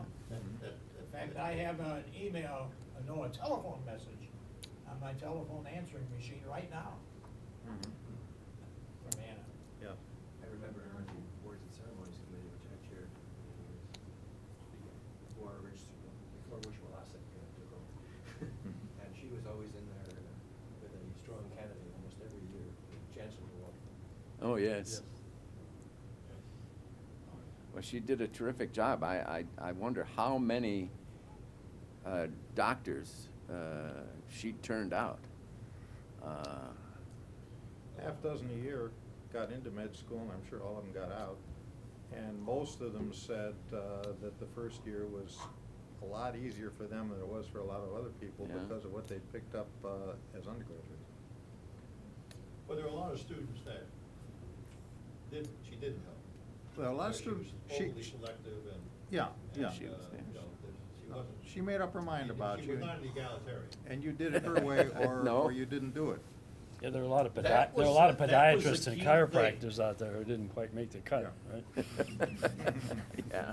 She may have been helping the others in that she recognized they'd never make it and didn't waste time on it. That's an egalitarian point of view. Oh, that's grand. Mhm. The ones that she did like, she would chase down the halls, you would see a student come around the corner and then dive, you knew that he had spotted Anna Marie. Had to escape from her. Right. I didn't take take class roles, but she would come in and take class roles to see first students were in my class. Yeah. Yeah. And then she'd go around, remember once a year, she'd go around taking swabs from various places around campus. and Yes. filter 'em. Including the, Water Including the chancellor's toilet. including the Always chancellor's the toilet. chancellor's toilet. There was one, wasn't the water fountain or something up in the chancellor's area that got real bad marks from her analysis? Right. Yeah, I yeah. forget which one that I was. remember that. But that made the headlines and everything. There's one thing that we haven't mentioned that absolutely needs to be mentioned here because it speaks to some of the craziness of the times. Streaking. Oh, yeah. Streaking. Yeah, right, We I'll had a never couple of forget, those, didn't right, we? sitting down right around the corner here, Right. and all of a sudden there were 30 naked people of both sexes running down the hall as naked as a jaybird. And then about 30 feet behind them were the campus security cops. It was like Keystone Cops. And then someone points up to the top floor of the library where there's this glass windows. Right. And there was someone's, they called it pressed ham. Let's put it that way, pressed ham. Someone's butt sticking right up against the glass. So there was some. Glorious moment. Yeah. It was. Then I heard, how many years ago was the Lady Godiva who was on the bicycle? Well, who knows about the bicycle? I was here for that. Oh, okay, that was when? The early 1990s. She was a biology student. And she rode her bicycle down the concourse, Greenquist and. Yeah, from one end of the campus to the other on her bicycle. I came back to campus in the late 70s one day, and you could tell something had happened. The air was just electric, and that must have been the day that the streakers went through. You missed it. But it was just, yeah, I've never felt the air like that before or since. You know, I was telling Gary and Gwen that there's some sadness here because when I look back at everything, or when I come back, I realize this was the path not taken for me. Yeah. After I could have stayed, I had my tenure, but I chose not to. And so there's some sadness, particularly seeing how the place has grown. That there's a lot of energy here. I know there are problems. The graduation rate isn't what it should be and whatnot, but you know, so we created something that's still here, and that in many ways continues to be vibrant. And one of the things I feel particularly sad about is missing Lady Godiva on the bicycle. That would have made my day. Well, no, I think Hank's right. We did create something, and one of the things we created was a center of intellectual activity in this part of the state. And we really did, I mean, a friend of mine who was on the physics faculty at Madison, this was a long time ago, maybe early 80s, maybe late 70s, called it the best kept secret in the state, and it still is. But we take an awful lot of people from, call them rough diamonds, and we knock off the corners and we shine them up, and they really do go far among the students. And there's a lot to be said for that. And people like Hank help. And when I was being acting VC or a dean or something, I'd say, well, I'd sure rather have, and you know, somebody decided to leave. I said, I'd much rather have a faculty everybody wants than a faculty nobody wants. And that's true. And we've got a lot of people like Hank who exemplify it. Thank you. One thing I remember, and Jim and Ken will remember, those long executive committee meetings that we would have. Oh, yeah. And we would get out of here at midnight. I remember, Yeah. at one time, when they were building the library learning center, there was a fire out Right. there. The framing. The footings, the had footings caught for on the fire. the frames for the This was at footings. midnight. were on fire, and the fire trucks The couldn't fire get department there. couldn't get in here. Right. Those long meetings, though. I got to tell the story. It's like midnight, right? Yeah. So I'm exhausted. Hadn't had supper, right? It's like debate after debate. Anyway, I get in my car and I'm going home, and I'm wobbling a little bit in the road and going way too fast because I wanted to eat something, you know? I'm like, I got low blood sugar. All of a sudden, there's a siren behind me. Ossifer Carter. I don't know. It was he pulls me over. It's a young officer. And he said, you know, number one, you're wobbling on the road, and number two, you're 30 miles over the speed limit. So then he looks at me and he says, you're Professor Cole, right? He said, I'm not going to give you a ticket. I said, why? He said, because I took your earth science class, and you gave me a B. I thought I was going to get a D or a C.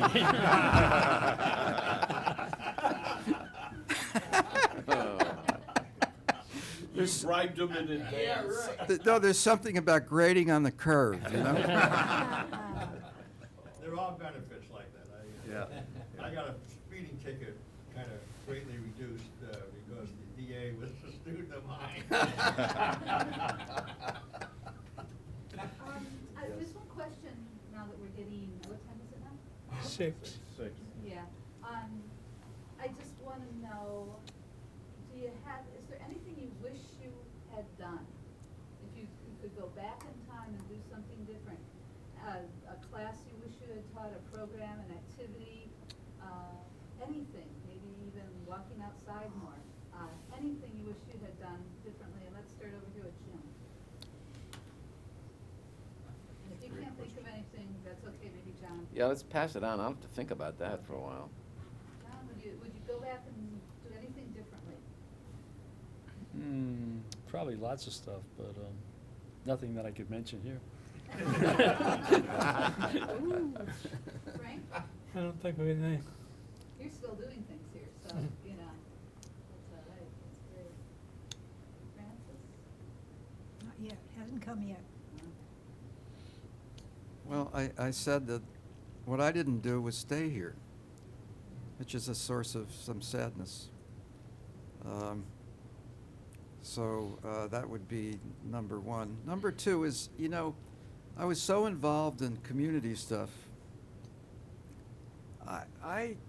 My druthers, if I were coming back, would be to be more involved with faculty stuff, to be a better faculty colleague, perhaps, than I was. More involved in some of the committees you're talking about.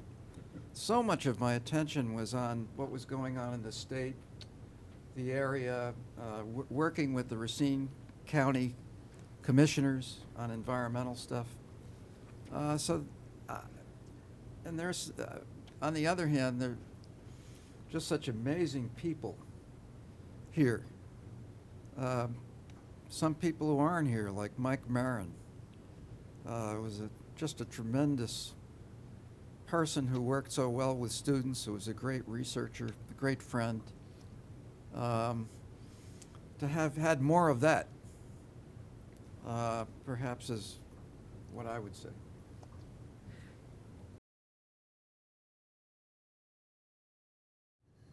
I guess part of what originally attracted me to Parkside was this possibility of creating these interdisciplinary, non-departmental programs.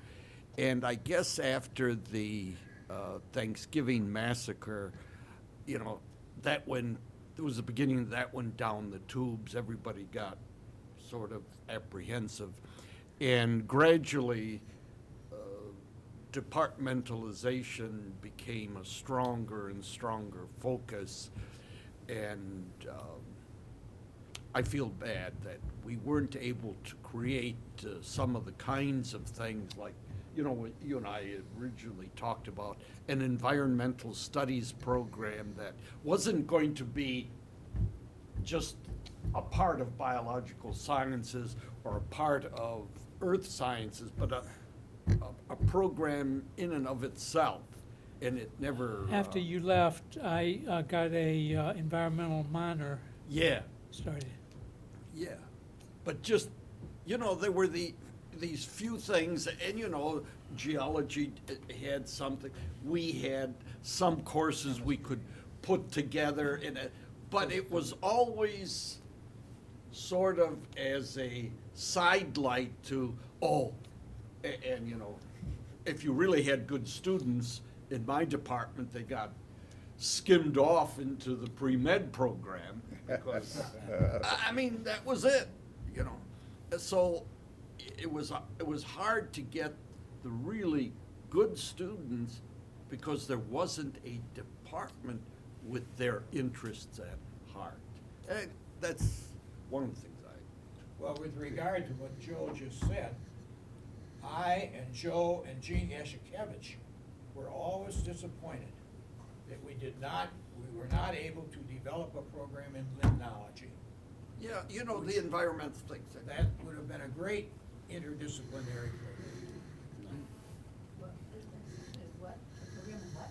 Limnology, Thank you. study of lakes and. Yeah, water. Sediments and the They had a big biology. limnology program at UW, at Milwaukee. But they And didn't we at that did, time. they did at that time, and we did collaborative things because I remember taking students Oh my on God. the The boat, on the the research festival. Yes. That was fantastic. really God, that doing was things, and how to tie it in with local needs. That's what we were supposed to be doing. You were doing the air pollution stuff. Here we could do it with the water pollution, but it just never. My substitute for that, we didn't get a program in limnology. My substitute was working with NOAA, National Oceanographic and Atmospheric Administration, where when I was associated with the Geological Survey in the mid-70s, we got a huge grant from NOAA to work on shoreline erosion studies. And the gratifying thing about that was that we could hire some of our students to work with us. I had two wonderful students who worked with me in Racine and Kenosha in southern Milwaukee County on that program. But we got a grant at that time of, I think it was $83,000. So. Andy, anything you regret? Not really, I don't play that game. I mean, anything you would have done differently, I'm sorry. I'm happy with what I did, and I had my fingers in a lot of different things that suited my interest and personality, and, nasty laugh, Joe. No. Oh, is it? But, I mean, one of the things I liked doing was organizing things like Shakespeare weekends. Yeah. And programs like that, Shakespeare Festival. Shakespeare Festival. Yeah, the dinner party. Well, it and lasted for plays. That was years, your fantastic. festival did. Yeah. After the center was gone. And that was fun, I mean, it was a lot of work, but I enjoyed it, but other people did too, and that's kind of what John taught me, do something that you like doing, but the university likes as well, and that was a lot of fun, enjoyed it. I still run into students, uncannily, who, they say, oh, I was at the American Players Theater with you on that weekend, and I said, oh, yeah, I don't know who they are. But they remember, and it was a kind of a important weekend for them to learn about the theater and stuff like that. So, and the same with all the poetry stuff I organized and ran for years. I'm interested in poetry. I like poetry. So I have a chance to drive down to Chicago and pick up Gwendolyn Brooks and drive her back here. I remember that. And Alan Schucott and I did that the first time she came to campus. And God Almighty, I mean, what an experience that was. And eventually she got an honorary degree from us, after a few more visits. So, I wouldn't change any of that. Can I back up for a Oh, minute? go ahead. I think one of the most gratifying things that come to my mind is the number of former students that I had that recognize me all over the place. I don't just mean around Racine and Kenosha, But a few years ago, Betty and I were up at Pictured Rocks National Lake Shore, on the shore of Lake Superior. And we had gone to this one observation area, looking at the geology, of course. We start walking up this is just one example. We start walking up the blacktop walk. And there's another couple passing us like this. We pass them. All of a sudden, this fellow turns around and he says, "Dr. Schneider." But that's happening. I meet people at McDonald's in Manitowoc. I meet people at gas pumps in Kewanee. You touch a lot of lives. That's very gratifying to meet some of your former students that remember you so well. Since you interjected one, I'm going to interject one. John, did you talk about your ethnic cultural weekends that you? No, I did not. Oh, that was fantastic. You know, and you did that for a number of years, because I know we would go to those. Yeah, you and Pat were some of my most wonderful attendees. You were at almost all of them. She was, and as you well know, she was one of my favorite people. But you know, I learned a lot about this area through the programs he ran, those weekend programs. I never knew all these things about the unification of Italy. You did what? That was one of the early ones you did. And then there was the Armenian one. I still remember this grandmother and young fellow getting into an argument over the Armenian genocide. And oh my gosh, I thought there was going to be warfare between this grandson and his grandmother over that issue. But you know, these were important things that the university did.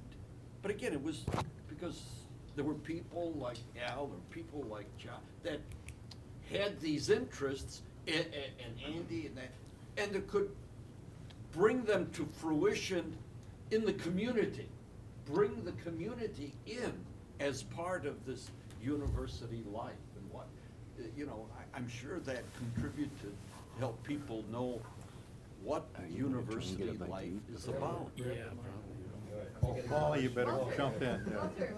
No, I got it. Anything you would have done Sorry. differently? Well, the obvious thing about something that didn't happen that I wish had happened was that we didn't get an engineering program. Yes. You know, a huge identifiable engineering program that would be accredited. We had a pretty good success with some of the programs we had, but I guess come to believe that the politics was not going to be impossible to overcome, although we made some mistakes along the way. But it's one of these things where Madison and Milwaukee are very jealous of their programs. We tried to, we had a pretty good program going to transfer with Milwaukee for a while at the end. Sheila Kaplan, nobody mentioned Well, Sheila. yeah, we got to her. Yeah. Any kind words to say about her in relation to that?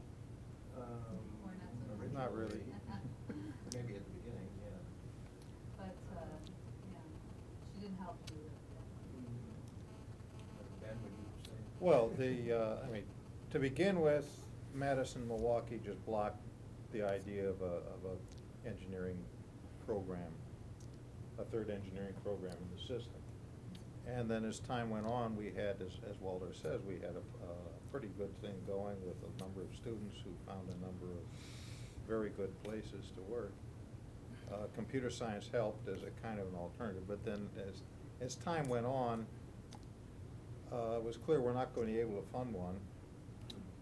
And efforts to try to work a more formal consortial arrangement, the way we did with nursing, never came off.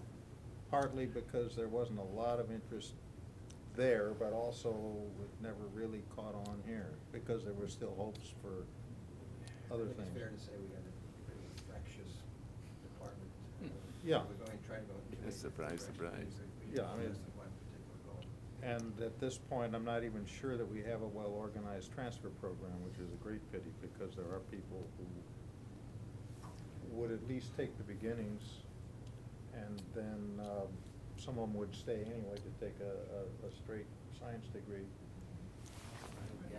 Gwen, speaking of Sheila Kaplan, She got us into the national news once by accusing the faculty of being guilty of male menopause. I remember that. We were all younger then at that point. We were all about that stage, yeah, those of us around the table. Oh, yeah, yeah, yeah. I mean, I happened to be giving a talk in Madison that day when it showed up in the Madison newspapers. And so people were asking me about this. I remember that. Yeah. Remembering Sheila Fonnelly. Yeah. Oh, yeah. Ken, you better jump in or She we'll. kind of left the faculty alone because she didn't really understand us. Oh, why not? Why did she understand? She was never faculty. She ignored us. No, I think it was, she ignored you except when she made denigrating comments. She was a nasty. But otherwise, she I didn't left, know I What it boils down to. left things to Stockwell, the VC, yeah. She was pursuing her own career, though. I mean, Yeah, she more than most of the other people. every dog fight that Yeah. took place in Russia over women, feminine rights or things like that, she'd be there. Well, Ken, do you have any things you would have done differently? No, I'm glad I didn't screw up any more than I did. And as far as when the students say, hey, you taught me chemistry, my standard rejoinder is my condolences. That's what that ends. There was one thing that I really enjoyed, and I might have wished outside the main line of, and I enjoyed teaching chemistry. That's what matters most to me. I did love the stuff, and I loved teaching it, no matter. I never got a teacher's award, but what the heck. Ascent of Man. Mhm. Frank and Faradun Baruzzi and Dennis Steen and myself. Was it just the four of us that put that together? Don't remember Well, whether there was Surrender anyone and I were else. involved in it at one stage. What? Well, we got other people to give Yeah. Come individual in, yeah. lectures, but Yeah. I think we organized it. It was just Jacob Bronowski's book Yeah, and yeah. BBC series, and turned out to be enormously popular and with people off campus too. That was a lot of fun. I would have liked to have done more along that line, maybe, if there was time. I mean, if it was, yeah. That's about the only thing that comes to mind, but that was worthwhile. To me, I think that came about at the time that we did the breadth of knowledge requirement Mhm. suddenly Mhm. came in. So people were inventing courses to fulfill this breadth of knowledge, and we certainly covered a diverse range of subjects Yeah. in that set of lectures. Was it Mhm. semester long or year long? I forgot. I think it was a semester. Semester. A semester. We did it for a couple of semesters at Yeah, least. several years. Yeah. There was some discussion as to whether it was breadth of knowledge or breadth of knowledge. depending on who you ask. Anyway, that was Yes. fun, and, yeah, Wait. basically, it was a good time.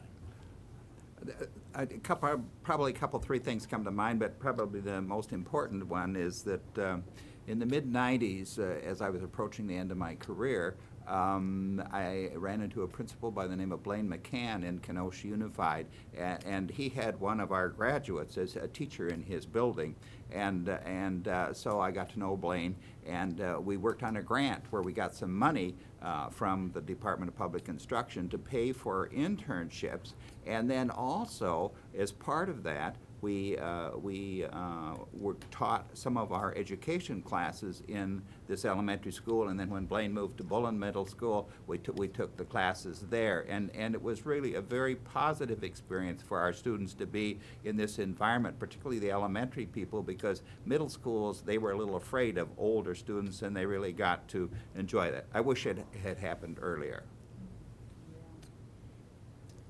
Well done. Yeah, well, just like the rest of us, I think, thinking back over the career, I got to do an awful lot of different things, none of which I had ever anticipated when I was 18 years old. Did a lot of things, went a lot of places, met a lot of people, traveled, so forth. Again, run into students. I can still remember one of the guys who helped us on the research project that Goodman and Marin and I had. At one point called up, I don't know why, but this was a guy whom he was not one of the better lab techs that I had. He was okay, he did a good job, He faithfully came in and measured the fields and so forth, but he wasn't but anyway, I was surprised to find out that as he'd finished his chemistry major, and instead of going down to do quality control at Abbott's the way a lot of them did, he'd gone on and gotten a doctorate. He was doing drug design someplace in New Jersey. And he credited the experience working on the lab project. I mean, this was the whole point of giving the students that experience.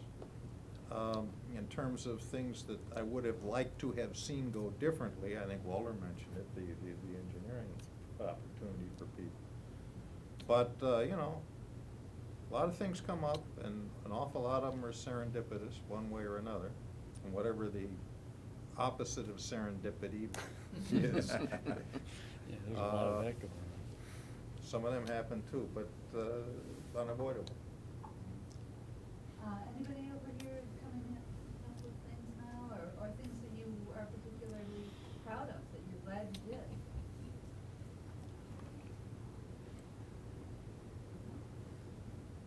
I had a student come up to me about a month ago in the halls. Said she got a 96 on one of my exams. That was the high point of her career. I believe that for sure. Yeah, yeah, some of us didn't give that high grades. You know, when Ken was talking about that, that was a film class, wasn't it? Didn't you show a film?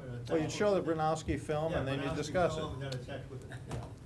That's really a good example of what we were trying to do in those early years, because we did that with Kenneth Clark films, what the students could understand his English accent. And a lot of, you know, and behind that, to put it kind of crudely, really was, we were trying to bring culture, a broad sense of culture to a blue-collar community. And that was kind of one way of doing that without, you know, because it was entertaining. I mean, those films and texts were really nice, and they had art, and they had music, and they had all kinds of things. And it exposed, coming from a working-class background, I wish I had seen something like that when I was in high school, you know, or first year of college. Well, along those lines, no one's mentioned the first year or two we were here, we taught American language. Yeah. And Jim is the only scientist who taught it. Who? I taught it. Did you too? Absolutely. Okay, I didn't know that. One of the most fantastic experiences. Because The idea being I'm kind of a, any educated faculty member should be able to teach reading and writing, which is not an unreasonable. It was a dream come true. It was the career that I didn't pursue, because I love literature. I love literature, and it was, you know, I taught John Steinbeck's, we had 5 or 6 great books. One of them was Sid Hartha. Oh, yeah, that's it. Hess, and John Steinbeck's The Grapes of Wrath, and a few other real wonderful books that the students got so involved. I wanted to pick books that would touch on people's lives, and that was a fabulous, and God, there should be more opportunities like that. That was truly a truly disciplinary experiment. Yeah. Yeah, it was. I realized how little I knew about writing when I taught that course. But then you went on to become an editor. Yeah. All because of that I have a challenge for Mr. McLean. Yes. You sponsored these Shakespeare's weekends, right? Yeah. Okay. What my challenge is to take 3 or 4 of Shakespeare's plays, okay? But populate them with people like the former chancellors, and deans, and faculty people, and do the intrigues here, because I think Shakespeare had a lot to say about the kinds of things that were happening on this campus, is my observation. Shakespeare tells you how to live life. Well, this was great. Well, I just want to say thank you very,